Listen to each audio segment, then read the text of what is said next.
Kita harus percaya tentang adanya surga dan neraka, meskipun kita tidak pernah melihatnya. Kita percaya dengan arsy, kita percaya Lauh Mahfuz, kita percaya dengan para malaikat. Semua itu tidak bisa disaksikan oleh mata kepala kita.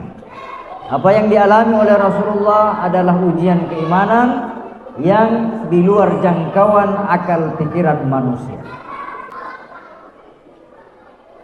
Peristiwa Isra Mi'raj ini sebagaimana tadi mukaddimah saya bahwa dia adalah ujian keimanan.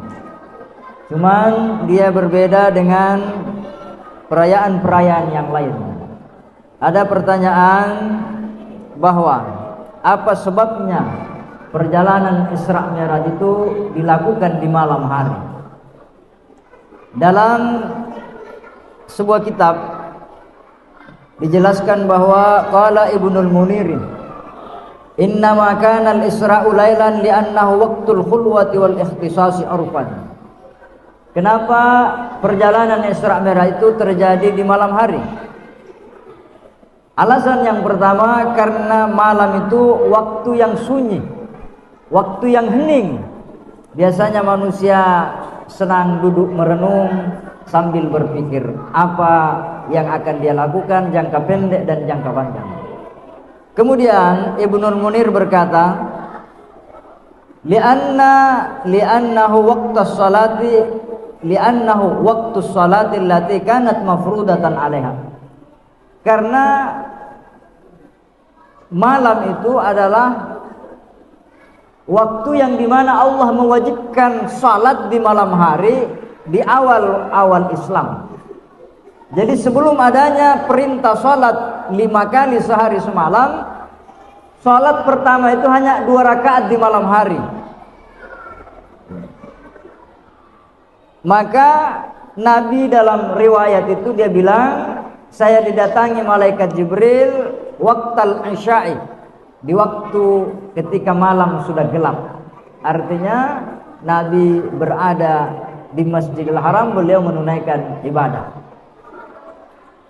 Kemudian waliyakuna ablaga lil mu'mini bil imani bil ghaib. Kenapa malam hari? Supaya menjadi tambah ujian keimanan kita tentang hal gaib. Sudah di malam hari Nabi melakukan perjalanan yang jaraknya 1500 kilo, hanya ditempuh separuh malam. Maka tambah mustahil di siang hari saja kita tidak percaya, apalagi kalau perjalanan itu malam hari jaraknya 1500 kilo dan PP berarti 3000 kilo. Itu kata Ibnul Munir. Kemudian wa fitnatan lil kafiri, dan ini menjadi ujian bagi orang-orang kafir, semakin mendustakan, semakin menganggap bahwa apa yang disampaikan oleh Rasulullah adalah cerita-cerita bohong semata. Kemudian jamaah sekalian yang sama berbahagia, seorang ulama yang bernama Dahiyah, beliau berkata, kenapa Isra Mi'raj itu terjadi di malam hari? Li'ibtali qaulil falasifati inna zulmata min sya'niha al-ihanatu wasyarr. Tujuannya kenapa malam hari? Karena orang-orang yang filsafah, artinya orang-orang dulu, selalu menganggap bahwa malam itu gelap. Gelap artinya buruk, gelap artinya banyak kejahatan. Orang kirim doti, kirim sihir, kirim apa, itu biasanya dilakukan di malam hari. Para pencuri, perampok, begal biasanya dia lakukan di malam hari. Maka malam itu selalu diidentikan dengan hal-hal buruk, hal-hal mistis, hal-hal yang berbau angker-angker. Padahal jamaah sekalian yang sama berbahagia, kata Ibnu Dahiyah, Anda perlu mengkaji Al-Quran. Bukan hanya Rasulullah diceritakan tentang hal peristiwa di malam hari, ketika Allah menceritakan bagaimana Nabi Ibrahim mencari Tuhannya. Falamma janna alaihi lailu ra'a kaukaba qala hadza rabbi. Ketika malam hari, ketika matahari tenggelam, maka muncullah bintang-bintang. Pada saat itu Nabi Ibrahim berkata, inilah Tuhan saya. Kenapa bintang menerangi langit yang luas ini? Artinya apa? Bahwa Nabi Ibrahim itu merenung mencari Tuhan di malam hari. Begitu kisahnya di awal Nabi Ibrahim mencari keteguhan tauhidnya kepada Allah Subhanahu wa taala. Begitu juga ketika Allah menceritakan tentang kisahnya Nabi Lut. Itu terjadi di malam hari. Fa asri bi ahlika bi qit'in minal lail. Wahai Nabi Lut, lakukanlah perjalanan di malam hari bersama keluargamu dan umatmu. Tinggalkan negerimu ini karena negerimu akan dibinasakan oleh Allah Subhanahu wa taala. Perjalanan yang dilakukan oleh Nabi Lut di malam hari. Begitu juga dengan Nabi Musa alaihissalam. Wa wa'adna Musa salasina laila. Dan kami melakukan perjanjian. Artinya Nabi Musa ini naik ke Bukit Tursina salasina laila, 30 hari. Perjalanannya di malam hari. Karena Bukit Tursina itu sangat terjal dan sangat panas di siang hari. Maka perjalanan Nabi Musa dilakukan di malam hari. Jadi bukan hanya Rasulullah SAW yang melakukannya, tapi para nabi-nabi sebelumnya melakukan perjalanan malam. Jamaah sekalian yang sama berbahagia, saya hanya ingin meringkas beberapa hikmah. Yang pertama yaitu tujuannya Isra Mi'raj, sebagaimana yang selalu kita pahami, bahwa untuk menerima perintah salat 5 waktu. Perintah puasa hanya sekedar firman saja. Perintah zakat, perintah haji hanya penyampaian wahyu saja. Tetapi perintah salat ini Nabi dipanggil menghadap. Sama halnya biasa kepala desa kalau dipanggil bupati menghadap di ruangannya, tentu ada perintah khusus. Artinya ini hal penting, tidak boleh ditunda-tunda, tidak boleh diabaikan, harus disempurnakan. Maka salat ini seperti itu keadaannya, bahwa ini diterima langsung oleh Rasulullah di hadapan Allah Subhanahu wa taala. Yang kedua, yang saya ingin garis bawahi dalam perjalanan Rasulullah, beliau dibersihkan hatinya, dioperasi oleh malaikat Jibril dan malaikat Israfil. Artinya apa? Ketika kita ingin beribadah, bersihkan badan kita, bersihkan pula hati kita. Kalau salat kita tidak diterima karena kita tidak berwudu, kita berhadas kecil, kita junub berhadas besar, maka apatah lagi tidak diterima salat kita kalau hati kita penuh dengan benci, dendam, iri hati. Itulah najis-najis yang mengotori batin kita. Nabi dibersihkan jiwanya, dibersihkan hatinya dari sifat-sifat yang tercela.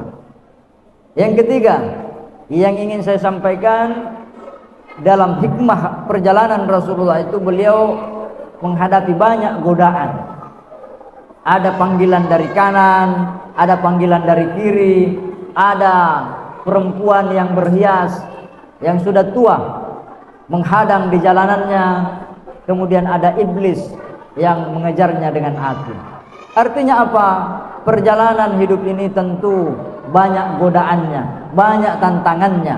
Kita mau datang Isra Mi'raj saja malam ini, tentu tadi banyak halangannya. Ya, ada acara di tempat lain lah, atau banyak hal. Tetapi seperti tadi kata beliau, bahwa masjid ini sudah 30 tahun, perjalanannya banyak, macam-macam ujiannya. Sampai sekarang ini alhamdulillah kita masih memperingati Isra Mi'raj. Saya ingat persis bahwa tahun lalu tidak diperingati. Kenapa? Karena itulah tantangan. Tentu banyak godaannya. Kita tidak boleh menyerah untuk satu hal kebaikan. Kalau gagal diulangi lagi, bermasalah diperbaiki lagi. Sampai kapan? Sampai kita menemui Allah Subhanahu wa taala. Isra Mi'raj itu Nabi bukan hanya ilmu yakin, dia sudah sampai kepada ainul yakin. Kita percaya adanya surga, kita percaya adanya neraka, kita percaya dengan arsy. Itu namanya ilmu yakin. Kenapa engkau percaya? Saya baca ayatnya, saya baca hadisnya, dan dijelaskan oleh ulama, namanya ilmu yakin. Tapi kita belum sampai kepada ainul yakin. Apa ainul yakin itu? Ainul yakin itu Nabi melihat dengan mata kepalanya bagaimana orang disiksa di dalam neraka. Dia lihat bagaimana balasan surga yang dijanjikan oleh Allah kepada hamba-hambanya yang beriman. Nabi berjumpa dengan Allah, dia lihat bentuk aslinya malaikat Jibril. Maka Nabi sudah sampai kepada derajat ainul yakin. Nah, sampai kapan kita sempurnakan ibadah kita? Sampai kita pada ainul yakin itu. Kapan itu? Ketika kita bermi'raj. Kapan itu? Ketika malaikat maut datang menjemput ajal kita. Ketika malakul maut datang menjemput ajal kita, maka dibukalah pintu langit, dilihatlah tangga-tangga mi'raj yang dilalui oleh Rasulullah. Tangga ini dihiasi dengan emas, dengan berlian, dengan mutiara, dengan berbagai macam perhiasan yang indah. Maka mata orang yang akan meninggal dunia terbelalak, terpukau, dia lihat betapa indahnya mi'raj ini. Maka semua orang meninggal dunia itu matanya terbuka. Kenapa? Karena dia tatap di mana ruhnya akan melewati tangga-tangga mi'raj itu. Disitulah namanya ilmu ainul yakin. Kenapa? Karena kita yakin seyakin-yakinnya bahwa kita akan masuk surga. Sebaliknya, orang yang ahli maksiat, dia juga ainul yakin pada saat itu, dia lihat bagaimana tempatnya nanti di dalam neraka. Jamaah sekalian yang sama berbahagia. Kemudian yang terakhir yang ingin saya sampaikan, bahwa Nabi diperlihatkan dalam perjalanan itu sauran azimah yakhruju min juhrin saghirin. Ada kerbau besar keluar dari lubang yang kecil. Dia bisa keluar, tapi dia ingin masuk tidak bisa.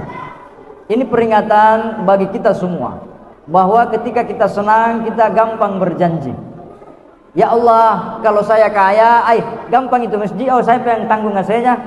Nah, kalau saya kaya, gampang itu, singgah saja mau kau, pakai saja ini mobil. Kita kalau dalam keadaan senang gampang berjanji, tetapi ketika kita dianugerahi oleh Allah, susah untuk menunaikannya. Waktunya sakit, kalau saya buka ini sembahyang maka ini, pokoknya rajin mak berjamaah. Tapan apa aja deh gagah. Polis ikut tunnah memang. Jamaah sekalian yang sama berbahagia, sebagaimana tadi beliau sampaikan, di musim politik ini janji-janji manis itu terlalu banyak. Maka diketahui hati-hati janji manis, jangan sampai sari manis. Nah kena kutugol lah. Artinya apa? Bahwa jamaah sekalian yang sama berbahagia, sebagaimana dia sampaikan dulu tadi, bahwa kita memilih itu anggap itu ibadah. Ketika Anda mencoblos, niatkan bahwa saya mencoblos si A, mudah-mudahan kebaikan-kebaikan yang akan dia lakukan kalau dia menang akan menjadi nilai pahala baginya, dan saya juga ikut. Tapi katakan juga, saya berlindung kepada Allah jikalau dia terpilih dan menang dan dia melakukan hal-hal buruk. Maka Anda dapat pahala memilih orang itu karena Anda yakin dia orang baik. Kalau orang baik, Pak, semua orang baik. Tujuannya memilih apa? Untuk menghalangi orang yang tidak baik menjadi pemimpin. Waktunya dia lolos, pasti orang baik. Tetapi kadang juga orang karena terlalu berambisi, akhirnya lupa bahwa dia orang baik, sehingga dia menggunakan hal-hal yang melanggar etika. Maka dalam perjalanan Isra Mi'raj itu, Nabi melihat rajulun, ada laki-laki yang digunting-gunting lidahnya. Apa artinya? Khutabaul fitnah. Di zaman sekarang ini, karena kita tidak suka calon A, kita tidak suka dengan tokoh A, maka semua kebaikannya kita lupakan, semua keburukannya kita ungkap. Ini kan fitnah namanya. Anda tukang fitnah. Jamaah sekalian yang sama berbahagia, kalau Anda suka dengan seseorang, pujilah dia secukupnya. Kalau Anda benci dengan seseorang, bencilah dengan sekadarnya. Kenapa? Tidak ada yang pasti dalam hidup ini. Hari ini teman, besok bisa jadi lawan. Kecuali yang bisa menjaga kita adalah keimanan yang sebenar-benarnya. Seluruh penduduk Makkah tidak ada yang percaya ketika Nabi menyampaikan peristiwa itu. Mereka datang beramai-ramai di hadapannya Abu Bakar. Apa kata Abu Bakar? In qala kama qala innahu shadaqah. Kalau dia telah mengucapkan apa yang dia katakan sebagaimana kalian katakan, maka itu pasti benar. Tidak mungkin dia bohong. Artinya apa? Bahwa Nabi dan Abu Bakar itu tidak pernah terputus dengan fitnah apapun. Ya naruyasanya masih surangi lino akhirat. Jamaah sekalian yang sama berbahagia, kita di akhir ini sering gampang sekali putus persaudaraan. Ya, cede-cede mager yanu dena nasi wadah, padahal weh siwawa yo karo sama 10 tahun. Gara-gara persoalan hanya 5 tahun. Ya. Jamaah sekalian yang sama berbahagia, jangan kita merusak keimanan kita gara-gara hanya satu hal sepele yang membuat dunia kita hancur, apalagi akhirat kita. Batal pahala-pahala yang telah kita tanam bertahun-tahun. Mungkin cukup apa yang sempat saya sampaikan. Mudah-mudahan Isra Mi'raj kita pada malam hari ini menjadi ladang amal ibadah kepada Allah Subhanahu wa taala, terutama di bulan Rajab ini. Rajab adalah bulannya Allah, artinya mustajab doa-doa kita. Mintalah kepada Allah apa yang kita harap di bulan Rajab ini. Minallahil musta'an wal iqlan. Assalamualaikum warahmatullahi wabarakatuh.